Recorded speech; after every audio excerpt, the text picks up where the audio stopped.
On this episode of Beyond the Stats, a man is released thanks to Maya Moore.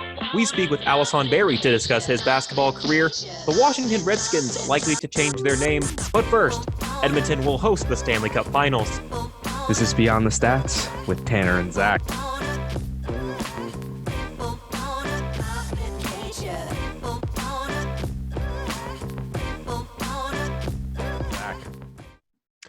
So, Zach, Edmonton, at least as of report, nothing official yet, but looks like it's most likely to, has been selected to host both the conference finals and the Stanley Cup finals this summer, assuming, that the NHL goes into place, which, of course, we found out about a month or so ago that it will happen.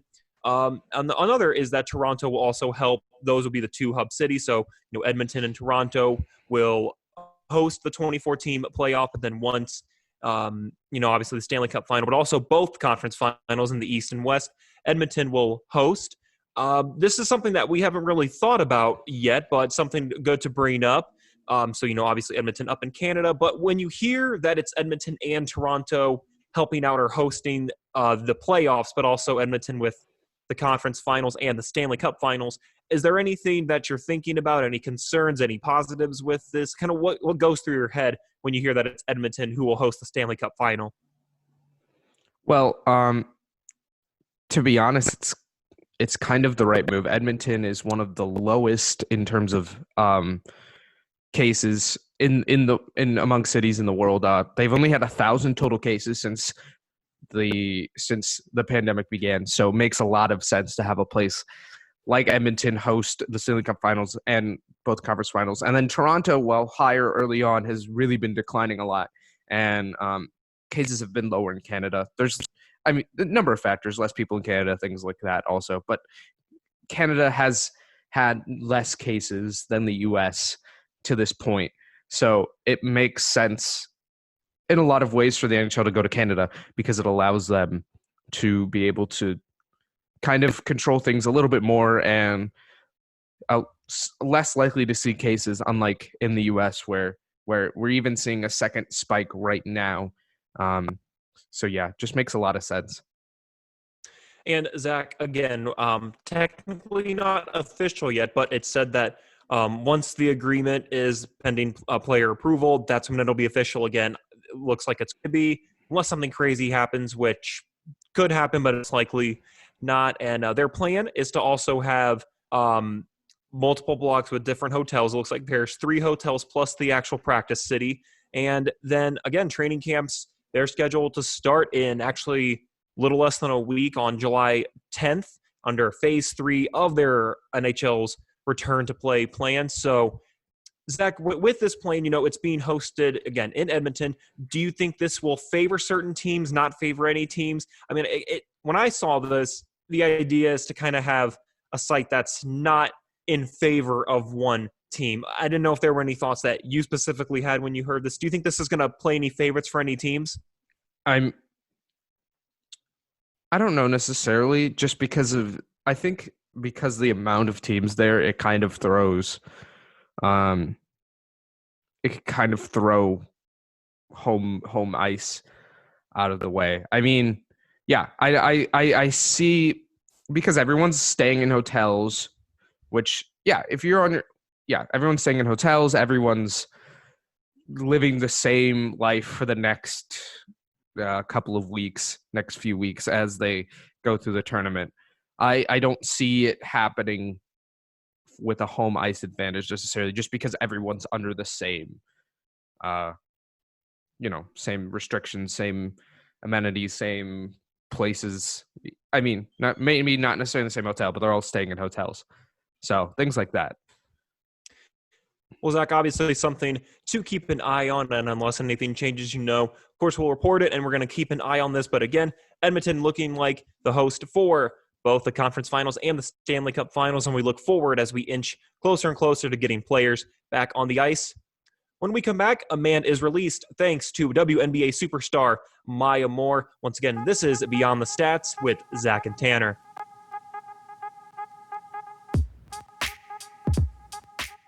Welcome back to Beyond the Stats. Zachariah Beckley, joined by the one, the only Tanner Camp. We're talking about Maya Moore and her stepping away from the WNBA for a full season to release wrongly convicted man Johnathon Irons. He was released July 1st after being in jail for 23 years. I mean, what a story, really. I mean, if you think about it, Maya Moore, one of the top players in the WNBA, has won 4 WNBA championships in her career, had plenty of success in college at UConn, has Olympic gold medals. I mean, just, yeah, had it all going for her. Stepped away for a full season.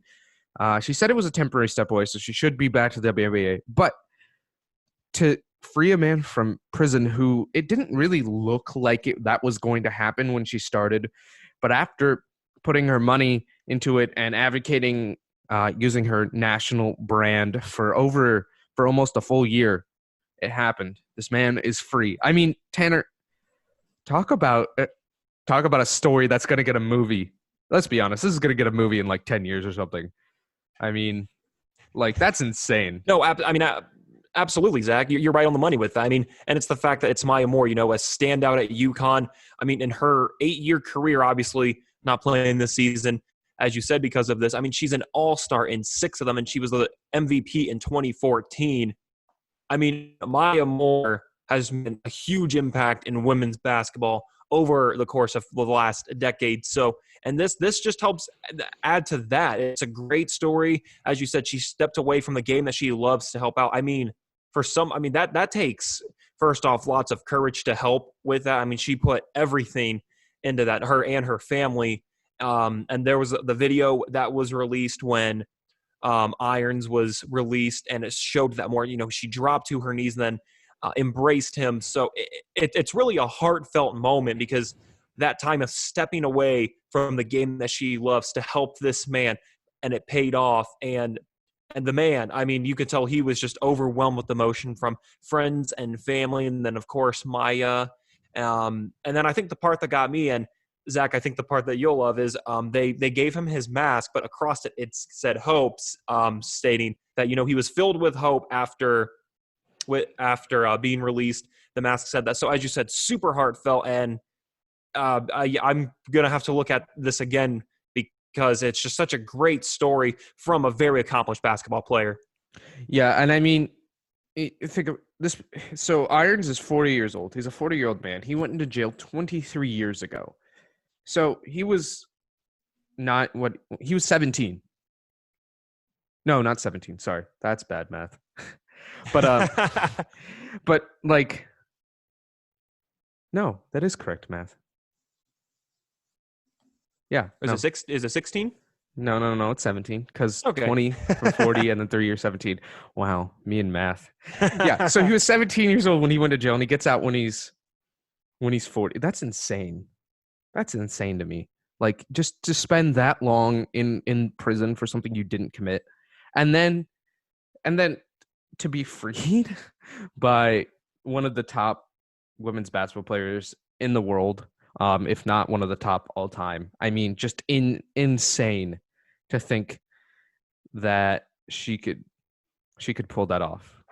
And insane to think that he's free now. I mean, this man is free. He won't get those 23 years of his life back. That's just the truth. There's a tragedy to the story with him not being able to get those 23 years of life back. Because I mean, he is 40 years old now, and he missed all of his 20s, all of his 30s in prison. And Zach, that's what makes it great, is that with that hope, as you said, he's not going to get those years back, but he's hopeful that now he is free. He's going to make the most out of it. He was supposed to serve. This wasn't even, like you said, the full sentence. So what Maya Moore did is absolutely fantastic, especially during troubling times when we're kind of uncertain of so many things right now. So whenever we get stories like this or hear about these types of stories, it always just makes you feel good. And then it also shows that Maya Moore is a regular person. She's obviously the standout basketball player, and she has been for the longest time now, but it just shows you, she is someone that is going to help others out and help her community. And again, big props to her for that. I mean, she stepped away from the Tokyo Olympics, obviously postponed due to COVID because of this. So again, a huge shout out to Maya Moore. And obviously can't wait to see her back on the court. But for right now, she is an absolute hero to Johnathon Irons and a lot of people out there. Yeah, it's hard to say that to not give her props. It's hard to not give her props for what she did. She did the right thing. I mean, she sacrificed her career to step away and to get this man free for something he didn't do, to fix the wrong that was done in his life. And I can't say anything, but I can say more, but I'm going to say kudos to her because I think that's what needs to be said. When we come back, we'll be talking with professional basketball player Alhassan Barrie about his journey to playing professional basketball. We return on Beyond the Stats.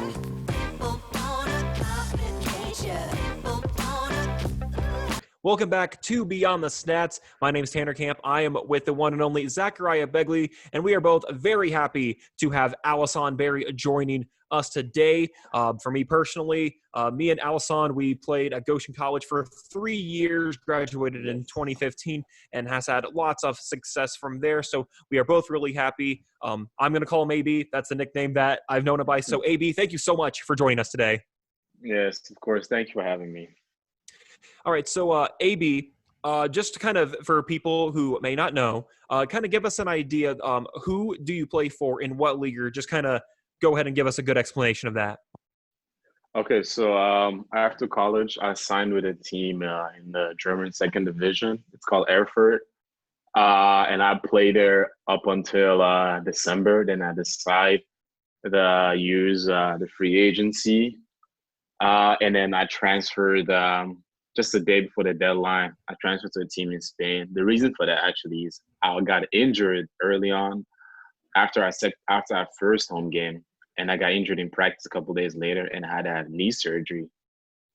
Not a lot of people knew about that. Yes, not a lot of people knew about that. So, but it was a minor surgery, and I was out for 6 weeks.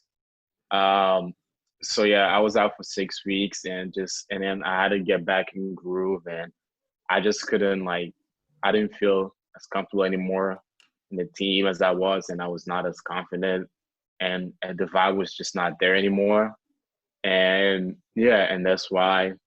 And luckily, I have a great agent. He managed to secure a team in Spain, and then I played there with that team. So the team is called Enrique Soler. It's in a small town, Melilla, in Spain, in the southern part of Spain.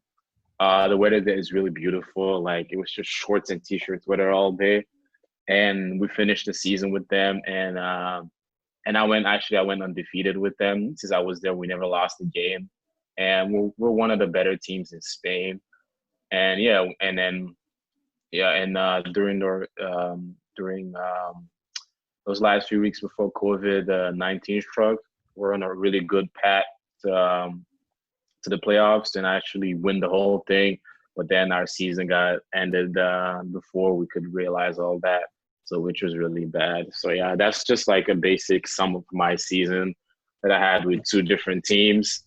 And yeah, it was a hectic year. It was it's my rookie year. I knew rookie years are all different, and it's not all gonna go in a straight line. But this one was one for the books, I gotta tell you. But I'm glad it went that way.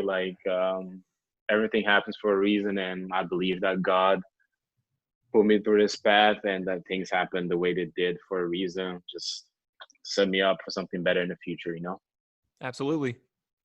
So then, AB, obviously, again, I've known you since college, and the journey you were at a previous school even before Goshen, and then as you said, as you were describing there. So when it comes to the journey, you kind of already explained a little, but how would you describe the journey, at this point in it? Is there anything you wish that you could change? Are you happy with everything? Just kind of explain more how the journey has been, and then how you would describe it.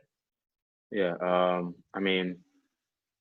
For like happy, I don't know if I would use that word happy, but don't get me wrong. Like I love that he went this way, but I wouldn't say happy. It just went the way it went because, like I said, just that's how life works. You can't have everything go your way. But I'm definitely I'm comfortable with the way it went, and I really wouldn't want it to have gone any other way. Like I've had just a rocky, not I wouldn't say a rocky, but just a different story than most people. So I'm from Antwerp, Belgium. I grew up there, started playing basketball there, um, and didn't start playing organized basketball until like a really late age, actually. Uh, 14, 15, And before that, I used to play, but nothing organized. And then yeah, I did all my high school there, and then I decided to try my luck in the United States, where the best players are, of course. Like you want to play against the best players, and like it's the mecca of basketball. Like every player wants to go to the United States, and I was blessed to have the opportunity to go to JUCO, junior college, and I played it for 1 year, and then after that, I went to a showcase, and then the current head coach, he was the assistant coach back then for the Goshen men's basketball team, John Troth, saw me at the showcase, and then we started talking, and we just hit it off right. And then a couple of weeks later, I took a visit to Goshen, and I really liked it, like just for the people. And it was a small town, and I've always been a small town type of guy, just because like the people better, and you have a better connection with the people, and I just love that small town feeling of knowing people on a personal level, like knowing their names instead of seeing a new face every day on campus. I really like that. And yeah, and like my campus visit was awesome. All the guys welcomed me, and yeah, it was a great experience. So and then I played at Goshen for 3 years, and then after my senior year, I decided that I wanted to keep playing basketball because it's the thing I love the most in the world, and I don't want to do anything else for now, at least in the next couple of years. So I decided to make the jump, and then luckily I got the chance to play at the professional level. And yeah, it's been great so far with some ups and downs, but that's just life. That's how life goes. Like it's all ups and downs, and you just got to make the best out of it, and yeah, seize your moment whenever you can. Absolutely. So, AB, you talked a little bit about the journey of going to where you are now. Mhm. So you talked a little bit. You said the season, your team was undefeated, looking to have a deep run into the playoffs. How did you feel? How you played personally for? I guess you could also start with the German team as well, but both teams really. How Okay. you? Yeah. Yeah. So the German team, I was okay. Side story. So in college, I was an okay player. That's the weird thing. Like I was just an okay player, nothing special. I was more of a hustler, like Tanner would know, like hustler, outscore points here and there. I'd maybe average, I think I averaged 10 points or something like that. But then I don't know, like after college, I made a click that okay, now it's like it's go time. Like I gotta be more assertive. Like I gotta reach my full potential. And I started playing in Germany at professional level with a lot of good players. There are even some of them that are in the NBA draft for this upcoming year. Young German guys, they're in the draft, and I played against those guys, so which is a cool experience. And yeah, like I played well there. Like it was like just like the experience in Germany was so good. Like our first couple games, we started off actually we started losing our first couple games, but we played so great as a team, and individually I played really good. I felt like it was my team. Like I was the go-to guy there, and then and I was on the top 10 scoring list in Germany. I was averaging 22 a game, so which surprised a lot of people because I was not known to score that many points in college, and at the professional level that just changed. And so yeah, I felt like okay, this is my team. We're gonna get things done this year with the team.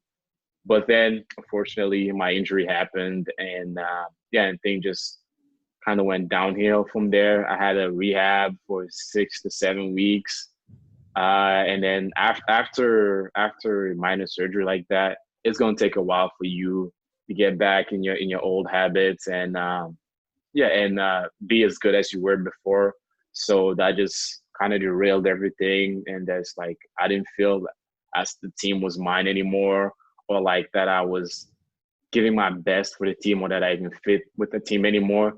So made the jump to the Spanish team, which was a totally different experience because that was a team that was already winning, and they just needed someone to just help them coast through the year. I mean, not coast through the year, just finish the year strong and then make a deep run in the playoffs.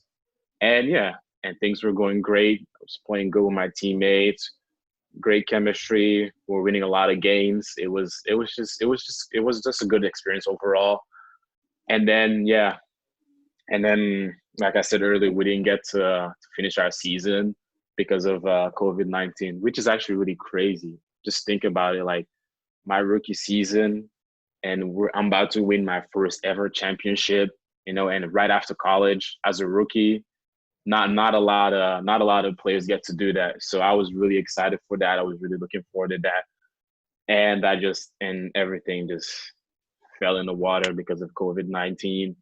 And I just changed everything. And so it was a tale of two stories. My rookie season, I'd say, started off with a team that was basically not winning a lot of games, and then moving to a team that was winning a lot more games that would probably have made a really deep run in the playoffs and fought for that championship. So And as someone who has played with Alhassan, the same thing, the improvement that was shown in terms of the confidence in himself, a hustler guy, a pretty much a guaranteed offensive rebound any chance that he could get. So that definitely translated. So I know, again, personally for myself, I saw the success and it's like, well, he definitely had that mindset. So again, I'm super honored to have gotten to play alongside Alhassan Barrie for 3 years. And again, hustler is the perfect word to describe it during that time. So AB, all basketball players and even just kids at some point have that dream of playing at any type of professional level, whether it be baseball, whether it be soccer, whether it be basketball, of course.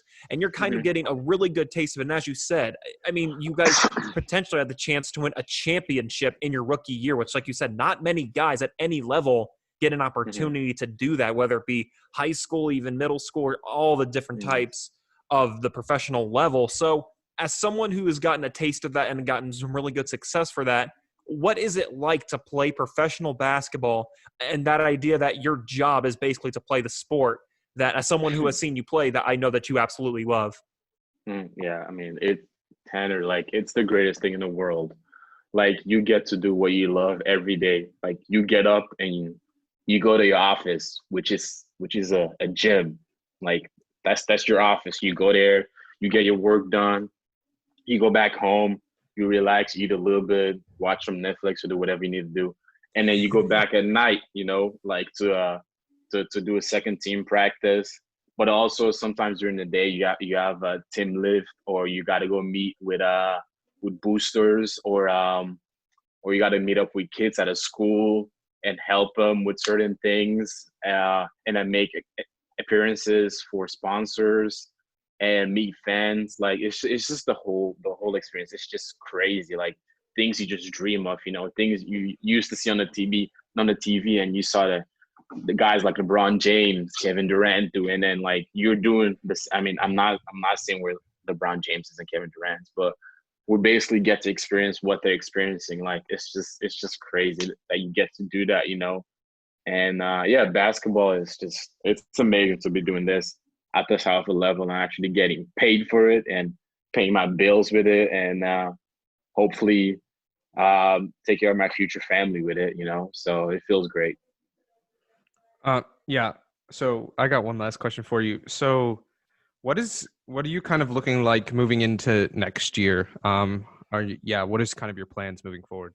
Yeah. Okay. So as of right now, I'm a free agent because I just signed a 1-year deal last year with that Spanish team, and it was a good deal. Like, it was a fun team to play with. But now I want to focus a going somewhere else and playing somewhere else, playing for a different club. And right now we're in free agency. So my agent's been talking to a couple teams, and I've had some contact with some teams here and there. So now it's all just up in the works and just contacting teams and talking to them. But also COVID-19 is not making things easier.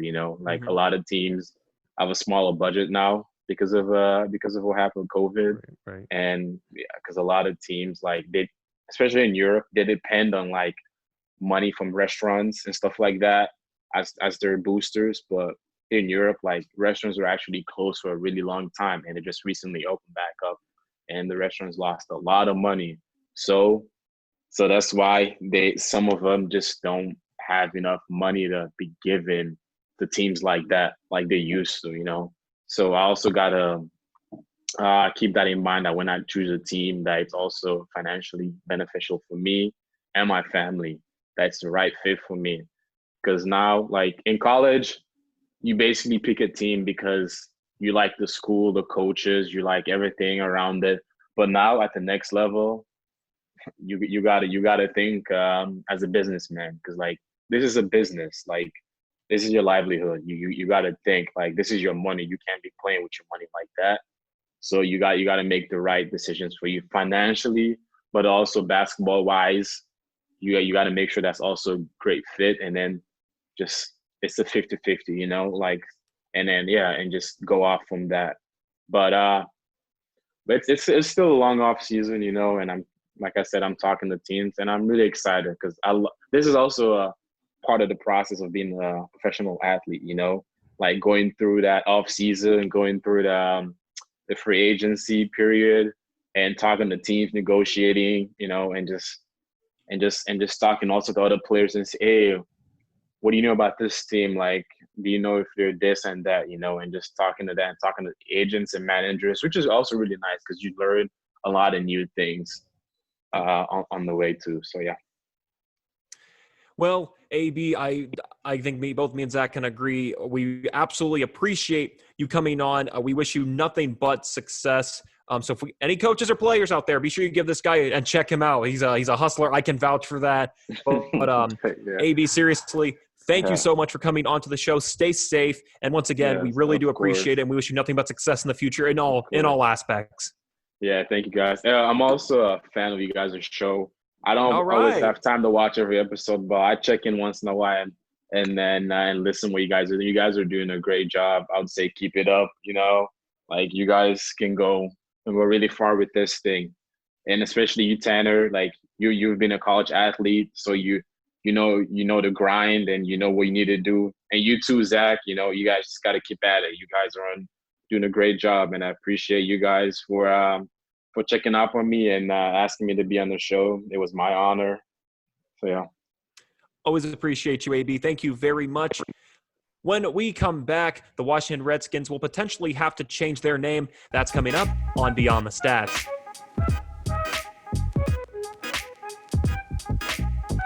Back here on Beyond the Stats, Tanner Camp joining me. I'm Zachariah Begley. We're talking about the Washington Redskins and the possibility of a name change that's coming. I mean, Tanner, at this point, it's kind of more likely than not going to happen. So there's a piece of land in Washington, D.C. that Dan Snyder's eyeing for a new stadium because he feels like FedEx Field is deteriorating and he wants a new stadium. The thing is, the U.S. government owns it. And they said they won't sell it to him unless he changes the name. So that's one factor. A couple other things. Nike is no longer having any of their merchandise on their website.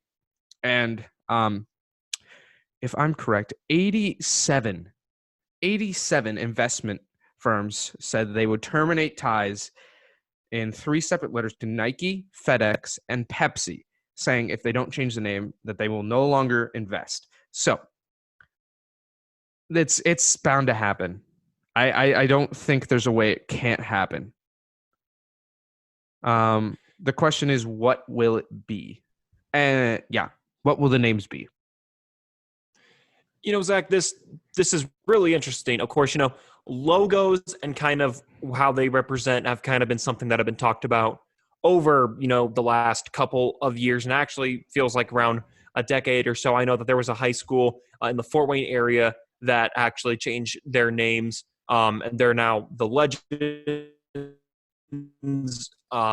So, they changed their name. So this is obviously something that has been talked about at all levels. So in terms of what they'll change their names to, I have heard that they do still want to keep with the Native American culture, but I've not gotten a good feel for what specific names that they're looking for. But this is something definitely to think about. I know they want to keep with, again, just within the Native Americans. So again, I do think it's, the right move. It's the smart move. I mean, as much as you don't ever want to consider money and too many factors, it's just a part. I mean, there would be too much loss just to keep the name. So like you said, it's most likely going to happen, again, unless there's an absurd deal that comes out of nowhere. There's something that happens. But I'm like you, most likely it's going to happen.